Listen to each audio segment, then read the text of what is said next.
Kita juga kalau sudah ada di arena hidup, kita tidak bisa pergi mana-mana lagi. Kita hadapi saja. Jangan takut, kan kita hadapi persoalan di depan, kita hadapi tantangan di depan, itu kan tidak sendiri. Ada Yesus yang akan menolong setiap kita. Jadi tetap kuat, jangan tergoda dengan hal-hal di luar sana, saudara-saudara.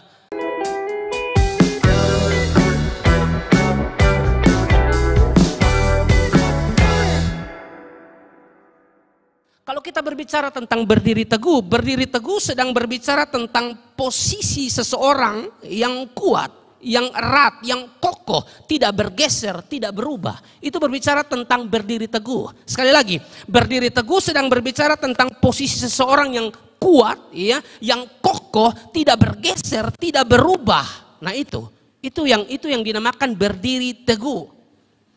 Kalau saudara lihat dalam bahasa Yunani, berdiri teguh itu dia menggunakan kata steko, ya. Dia menggunakan kata steko. Nah, istilah steko ini, saudara-saudara, ya, istilah yang pada waktu itu dipakai pada seorang gladiator, ya, seorang gladiator yang adalah petarung bersenjata yang melakukan pertarungan untuk menghibur para penonton. Jadi gladiator ini, saudara-saudara, dia suka dipakai, saudara-saudara, untuk bertarung melawan sesama gladiator, ya, bertarung melawan binatang buas dan narapidana. Dan beberapa gladiator merupakan sukarelawan yang mempertaruhkan kehidupan sosial dan nyawa mereka di arena. Jadi kalau sudah ada di arena, tidak bisa kemana-mana lagi.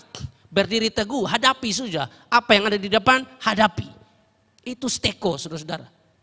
Anda tidak bisa lari kemana-mana kalau Anda sudah masuk ke arena itu. Kita juga kalau sudah ada di arena hidup, kita tidak bisa pergi mana-mana lagi. Kita hadapi saja. Jangan takut, kan kita hadapi persoalan di depan, kita hadapi tantangan di depan, itu kan tidak sendiri. Ada Yesus yang akan menolong setiap kita, anak-anak muda. Jadi tetap kuat, jangan tergoda dengan hal-hal di luar sana, saudara-saudara. Kan saya sudah bilang, toh hanya karena handphone ada orang-orang atau pemuda-pemudi tertentu yang jual diri hanya karena handphone, hanya karena mau bagaya, ya, supaya orang bilang dia punya uang, dia itu anak gaul, dia pakai cara-cara yang tidak benar. Artinya bahwa dia tidak berdiri kokoh pada kebenaran, terpengaruh.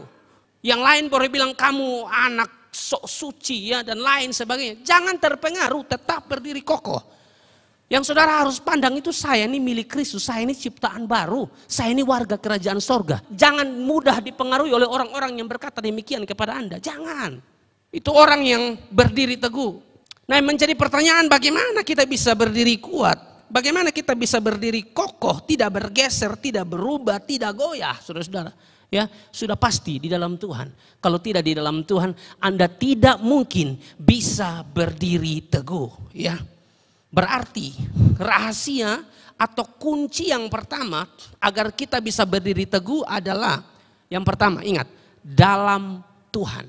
Di luar Tuhan Anda tidak mungkin, ya, bisa kuat berdiri. Tidak mungkin. Anda akan mudah terbawa arus, Anda akan mudah dipengaruhi kalau Anda di luar Tuhan. Hanya di dalam Tuhan sajalah Anda mampu kuat. Perhatikan Filipi 4 ayat 1 tadi dikatakan begini. Saya penggal. Di bagian B-nya dikatakan begini, berdirilah juga dengan teguh dalam siapa di situ, garis bawahi. Berdirilah juga dengan teguh dalam Tuhan. Hai saudara-saudaraku yang kekasih, dalam Tuhan. Dalam Tuhan sajalah baru Anda bisa berdiri kokoh, teguh, kuat. Kalau tidak dalam Tuhan susah, saudara-saudara. Kadang-kadang kita di dalam Tuhan saja masih tak goncang. Hanya tak goncang, memang tidak tak cabut. Cuma tak goncang, cuma goyang. Tapi tidak terlepas dari akar kalau kita di dalam Tuhan. Makanya makin dalam di dalam Tuhan, makin sungguh-sungguh dalam Tuhan. Dengar, kedalaman menentukan kestabilan. Semakin dalam engkau, ya, di dalam hadirat Tuhan bersama-sama dengan Yesus, bikin Anda tambah kuat. Kedalaman menentukan kestabilan. Efesus 6 ayat 10 bilang begini, akhirnya hendaklah kamu kuat di dalam Tuhan. Perhatikan, akhirnya hendaklah kamu kuat di dalam Tuhan. Dengan kata lain, kita tidak mungkin kuat atau kita lemah kalau kita di luar Tuhan. Jadi untuk bisa berdiri teguh, saudara perlu di dalam Tuhan. Karena di dalam Tuhan ada kekuatan kuasa. Di dalam Tuhan itu ada kekuatan, ada kuasa yang akan menopang setiap kita, adik-adik. Makanya dalam terjemahan lain, ya, saya baca dalam Efesus 6 ayat 10, dalam terjemahan bahasa Indonesia masa kini dia bilang begini, akhirnya hendaklah kalian menjadi kuat, ya, hendaklah kalian menjadi kuat dengan kekuatan yang kalian dapat dari kuasa Tuhan karena kalian bersatu dengan Dia. hidup bersatu dengan Yesus, itulah saudara-saudara, saudara bisa kuat berdiri meskipun saudara ada di tengah-tengah badai sekalipun. Amin adik-adik. Dalam Tuhan. Paulus ngomong begini saudara-saudara karena Paulus sudah mengalaminya. Paulus bicara begini, saudara-saudara, Paulus sudah mengalami, makanya teladan Paulus itu luar biasa. Surat-suratnya ya selalu dia memberikan nasihat berdiri teguh, jangan goyah. Tapi dia sudah melewati itu. Jadi semua tulisan daripada Paulus itu benar-benar hidup, saudara-saudara. Surat-surat Paulus itu benar-benar hidup. Perhatikan Filipi 4 ayat 12 dan ayat 13 bilang begini. Aku tahu apa itu kekurangan dan aku tahu apa itu kelimpahan. Dalam segala hal dan dalam segala perkara tidak ada sesuatu yang merupakan rahasia bagiku. Baik dalam hal kenyang maupun dalam hal kelaparan, baik dalam hal kelimpahan maupun dalam hal kekurangan. Paulus tulis surat ya kepada jemaat-jemaat tertentu dan juga ini berlaku bagi kita saudara-saudara. Surat-suratnya itu luar biasa. Paulus tulis demikian bukan pribadi yang belum pernah merasakan tekanan dan lain sebagainya. Paulus sudah merasakan apa itu kelimpahan, apa itu kekurangan. Paulus sudah mengalami itu saudara-saudara. Paulus adalah contoh terbaik kalau kita bahas tentang tulisannya sendiri tentang berdirilah teguh. Karena Paulus sendiri menunjukkan dia berdiri teguh. Meskipun saudara-saudara ada kekurangan saudara-saudara. Meskipun ada kelaparan, ada hal-hal yang tidak mengenakan bagi seorang Rasul Paulus. Tapi dia bilang di ayat 13. Ayat 13 ini luar biasa dan saya paling suka ayat ini. Ayat ini menjadi ayat favorit saya. Segala perkara dapat kutanggung di dalam Dia yang memberikan kekuatan kepadaku. Di situ D-nya D besar. Kata kunci dari Filipi 4 ayat 13 ada di kalimat ini. Dalam Dia. Amin saudara. Kalau saudara tidak di dalam Yesus, saudara tidak di dalam Dia, bagaimana saudara bisa kuat berdiri menghadapi tantangan, menghadapi pergumulan, menghadapi banyak hal di luar sana. Susah anak-anak muda. Apalagi anak-anak muda itu kan penyakit mudah dipengaruhi oleh teman. Yang dulunya tidak merokok, sekarang jadi merokok karena terpengaruh oleh teman. Ya, dulu tidak suka nyontek, sekarang suka nyontek. Ya, dulu suka belajar, sekarang tidak mau belajar, mau gampang mudah dipengaruhi. Memang hidup itu terdiri dari dua hal, mempengaruhi atau dipengaruhi. Pastikan kita yang mempengaruhi hal yang baik, jangan kita dipengaruhi oleh hal yang buruk. Harus berdiri teguh. Bagaimana berdiri teguh? Dalam Tuhan.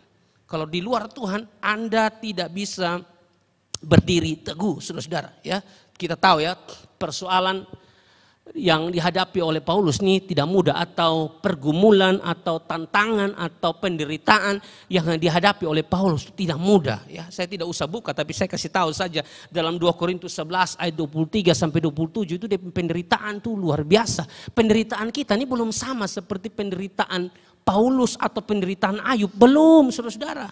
Ya, Paulus bilang aku tuh disesah 5 kali ya. Setiap kali disesah itu 40 kurang 1, 39 kali disesah. Kalau kali 5 berapa? 195 kok. Disesah saudara-saudara. Paulus atau dicambuk, didera, dilempar dengan batu, ya, mengalami karam kapal dan lain sebagainya. Kalau saudara baca, itu terlalu banyak tantangan penderitaan yang dihadapi oleh Paulus. Jadi memang kalau bicara tentang berdiri teguh, memang surat Paulus nyata. Tulisan Paulus bagus, surat-suratnya bagus, tapi dia juga pernah mengalami ya kehidupan yang sulit atau penderitaan. Jadi ini hal yang menarik saudara-saudara untuk kita pelajari bersama-sama dalam hidup kita. Persoalan kita tidak sama kayak Paulus toh. Kita nih kayak orang baru omong sedikit, kita sudah tersinggung. Ya, orang baru omong sedikit kita sudah tidak mau ikut ibadah. Ya, baru putus cinta saya sudah bikin kayak ini semua nih son berguna lah. Susun mau ibadah, susun mau pelayanan. Padahal dia yang pacaran. Nanti putus dia sendiri tidak mau melayani Tuhan. Pacaran tidak tanya Tuhan. Pacaran tidak pernah tanya kakak rohani. Putus kasih salah kakak rohani. Putus kasih salah koordinator yang susun jadwal pelayanan. Mari angkat meja dong misalnya. Kakak Sandro dan tim mari angkat meja. Ternyata kakak Sandro dan tim semua tuh lagi patah hati. Mau Putra, mau semua, mau Teddy, mau Theo. Itu lagi galau. Soalnya mau angkat meja. Tapi ternyata tidak ya. Mereka hati itu luar biasa melekat sama Tuhan. Berdiri teguh dalam Tuhan. Sekali pakai telepon langsung meja itu turun memang ke bawah ya. Sekali pakai WA langsung datang lihat gereja ya. Jadi memang mereka tim yang luar biasa. Saudara ini datang enak di bawah mereka sudah atur motor ya. Sebentar saudara makan mie ayam mereka sudah atur juga itu. Meja semua mereka sudah atur. Itu mereka itu. Yang ketua tuh Sandro, wakil, putra, sekretaris. Mereka ada tim sendiri. Mungkin mereka rencana bikin gereja sendiri ya. Jadi begitu saudara-saudara. Mau kuat berdiri, mau kokoh, tidak bergeser, tidak goyah. Meskipun ada tekanan, masalah dan lain-lain. Cuma satu kuncinya, di dalam Tuhan. Amin saudara. Ada banyak hal di luar sana yang akan membuat saudara goyah. Ya, tapi tetap berdiri teguh dalam iman. Berdiri teguh dalam pemahaman saudara akan firman Tuhan. Berdiri teguh pada apa lagi? Ya, berdiri teguh dalam hal doa. Ada orang bilang jangan terlalu banyak doa-doa. Tidak usah berdoa lagi. Kok biasa? Doa-doa Tuhan belum jawab. Jangan dengar. Tetap berdiri teguh, tetap berdoa. Ya, kalau Tuhan belum jawab, dia tetap Tuhan yang baik. Karena Pengkhotbah 3 ayat 11 bilang dia melakukan segala sesuatu indah tepat pada waktunya. Jadi tetap berdoa. Kan saya sudah bilang, saya sudah ajar adik-adik tugas kita tuh berdoa. Berdoa sungguh-sungguh. Tapi ingat, kita ini tidak bisa menentukan jawaban doa. Kita pun tugas cuma berdoa, berlutut dengan iman. Ya, memohonkan sesuatu kepada Tuhan, itu tugas kita. Tapi kita tidak bisa menjawab doa karena penjawab doa kita itu Tuhan. Jadi tetap berdoa. Amin. Tetap berdoa, tetap teguh dalam Tuhan. Jangan dengar orang-orang di luar sana. Jangan ikut mereka saudara-saudara ya. Jangan ikut masukan-masukan yang tidak benar, ajaran-ajaran yang tidak benar. Hati-hati, jangan saudara ikuti. Yang kedua saudara-saudara. Yang kedua, rahasia atau kunci agar kita bisa berdiri teguh adalah selain yang pertama dalam Tuhan. Lalu yang kedua, melalui firman Tuhan. Dalam hal ini saudara-saudara ajaran benar yang kita terima. Itu akan membuat kita kuat, itu akan membuat kita teguh.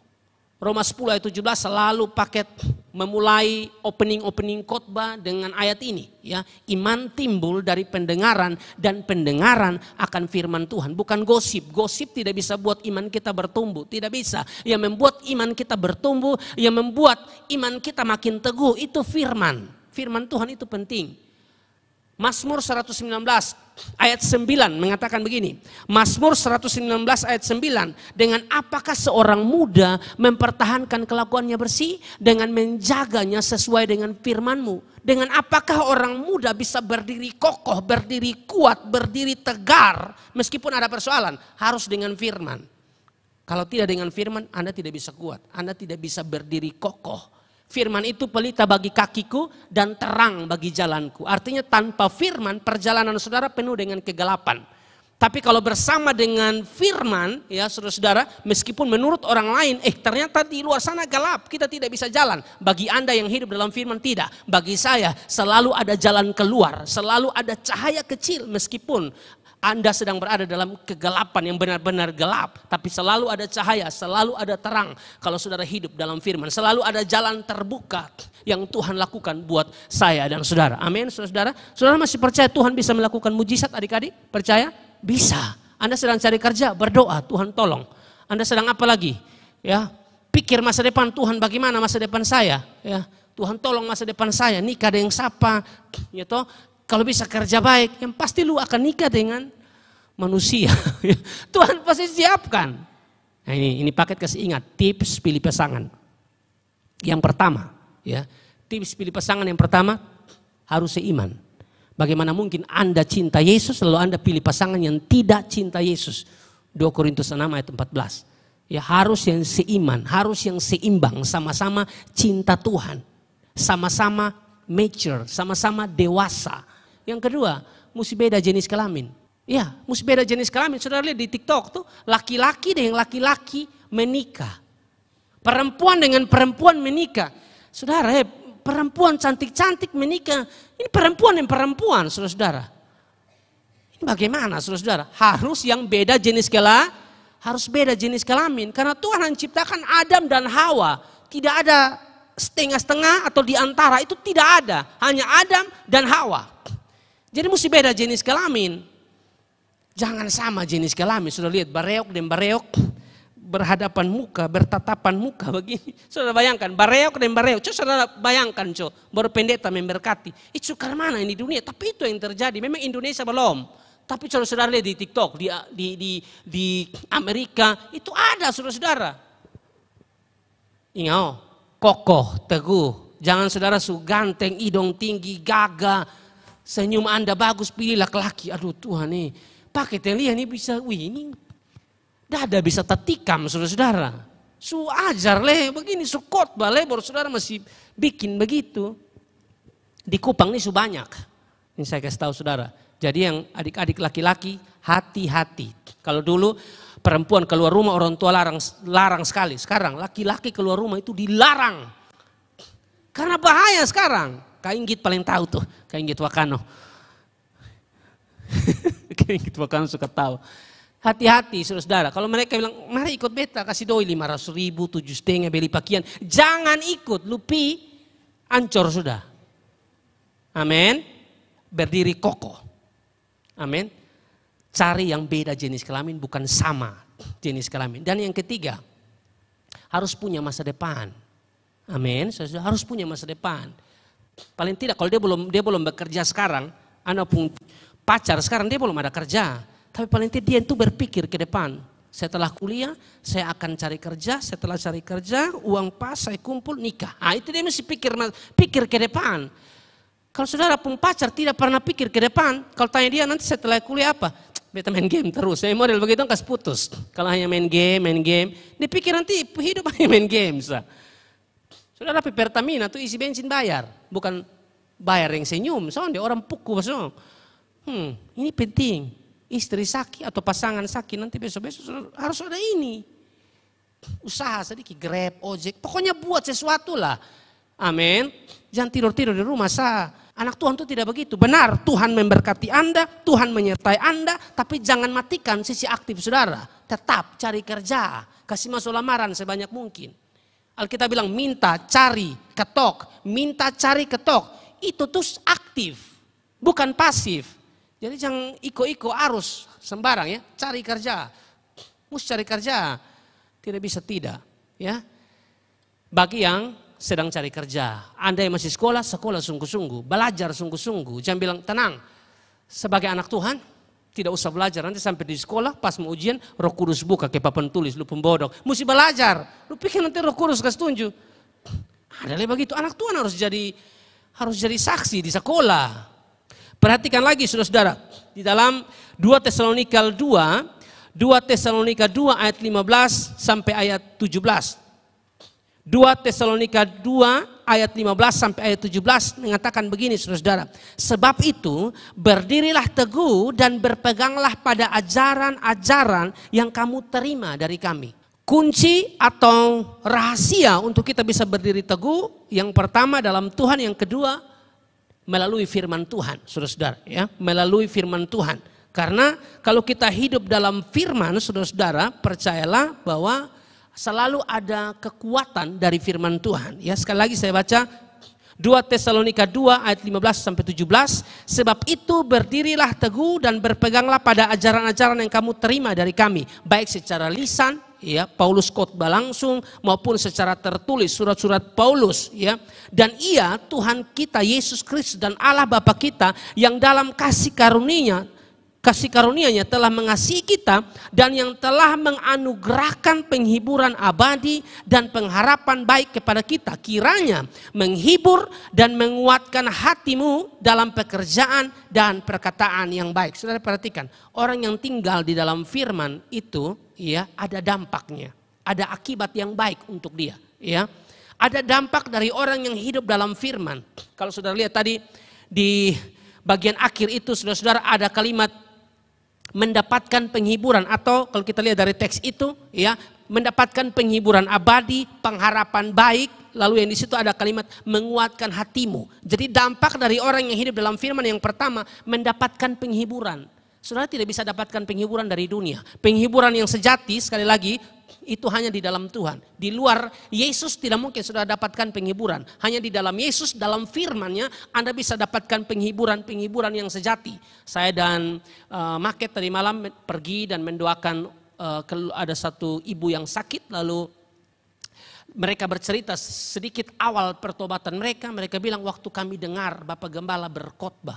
Kan kami tanya bagaimana bisa ada di gereja melayani bersama-sama, ya, karena mereka dari gereja lain. Mereka bilang waktu kami dengar khotbah live-nya Pak Gembala, itu kami sangat diberkati, dijamah Tuhan. Kami seperti ditarik oleh Tuhan, saudara-saudara. Nah ini saudara-saudara, penghiburan yang sejati itu melalui firman. Amin, saudara. Meskipun kelihatannya yang saudara dengar dari firman itu menyakiti saudara, ya, menyakiti saudara, memberikan tekanan tertentu yang saudara alami ya waktu saudara dengarkan firman. Tapi itu bertujuan baik untuk Anda. Amin. Bertujuan baik untuk Anda. Jangan pernah adik-adik merasa, aduh ini terlalu menyakiti saya tidak mau dengar firman. Bagaimana Anda bisa mengalami penghiburan sejati? Penghiburan sejati akan saudara rasakan waktu saudara hidup dalam firman. Meskipun firman itu menegur, meskipun firman itu keras, tapi akan menolong saudara. Akan menghibur saudara, karena penghiburan sejati itu dari Tuhan. Jangan saudara ikut kehidupan dunia sepertinya apa ya, menghibur saudara, menyenangkan saudara, padahal itu tuh palsu. Hati-hati, itu palsu, saudara-saudara.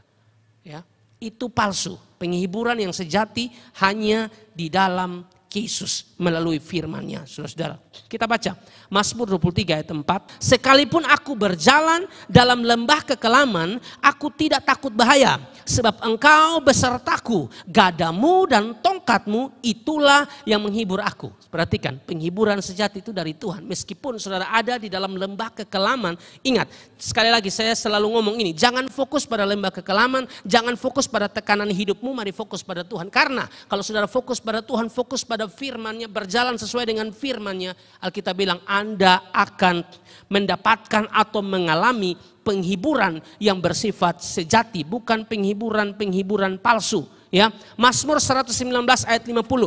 Inilah penghiburanku dalam sengsaraku, bahwa janjimu menghidupkan aku. Sekali lagi, inilah penghiburanku dalam sengsaraku, bahwa janjimu menghidupkan aku. Saudara, di dalam firman Tuhan, saudara-saudara ya, di dalam firman itu terdapat perintah dan juga terdapat janji. Ya. Terdapat perintah, ada juga teguran, tapi ada janji-janji Tuhan bagi saya dan saudara. Dan kita selalu ingat ya, Bilangan 23 ayat 19 mengatakan bahwa Allah bukan manusia sehingga ia berdusta. Apa yang dia firmankan, janji apa yang dia katakan, itu pasti dia genapi. Allah bukan manusia sehingga ia berdusta. Janji-janjinya pasti tergenapi dalam hidup kita. Nah, kita kalau tinggal di dalam firman, hidup di dalam firman, saudara-saudara, ya, kita pasti mengalami penghiburan yang sejati yang saudara tidak bisa dapatkan di luar sana. Saudara pikir dengan cek mabok, minum mabok, ya, dan kawan-kawan, Anda pikir beban Anda akan hilang. Siapa bilang? Sementara mabok su hilang, sadar kembali, akan merasakan tekanan hidup yang sama. Anda mau tenang, Anda mau damai sejahtera, Anda mengalami keadaan batin yang tidak bisa Anda dapatkan di dunia ini. Dengar, hanya ada di dalam Yesus Kristus Tuhan. Anda akan mendapatkan penghiburan yang sejati. Meskipun firman Tuhan yang Anda dengar itu sepertinya menegur Anda, memukul Anda dengan keras. Tapi maksud daripada tujuan itu baik. Alkitab bilang Wahyu 3:19, barang siapa kukasihi, kutegor dan kuhajar. Tujuan dia tegur, Anda tidak dengar, dia hajar, tujuannya supaya Anda bertobat. Sudah lihat di sini. Barang siapa kukasihi, aku tegur dan kuhajar, sebab itu apa? Relakanlah hatimu dan bertobatlah. Kalau dia sudah tegur Anda pakai firman lewat kakak rohani, bertobat. Jangan tunggu dia pukul. Kalau dia pukul tuh banyak, bisa lewat penyakit, ya, bisa lewat banyak hal. Jadi lebih baik relakan hatimu dan bertobatlah. Ya, dengan ayat terakhir saya bandingkan.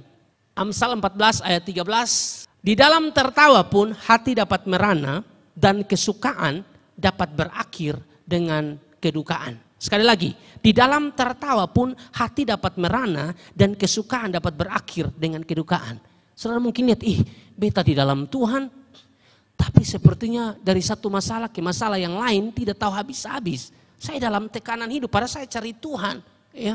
Tapi ada orang di luar sana yang tidak ikut Tuhan, ya, tidak pernah datang gereja, tidak pernah ada dalam komunitas rohani, tapi mereka pun hidup tuh tertawa terus, senang terus. Padahal saudara lihat, kan saudara tidak lihat sampai hati toh. Kita hanya lihat di permukaan, tidak bisa lihat sampai hati. Tuhan lihat sampai dalam hati. Makanya firman Tuhan bilang, di dalam tertawa pun, dalam kesenangan mereka pun, hati dapat merana dan kesukaan mereka dapat berakhir dengan apa? Kedukaan. Amin, saudara. Penghiburan yang sejati itu dari Kristus. Lewat apa? Firman Tuhan. Sampai jumpa minggu depan. Ini belum habis.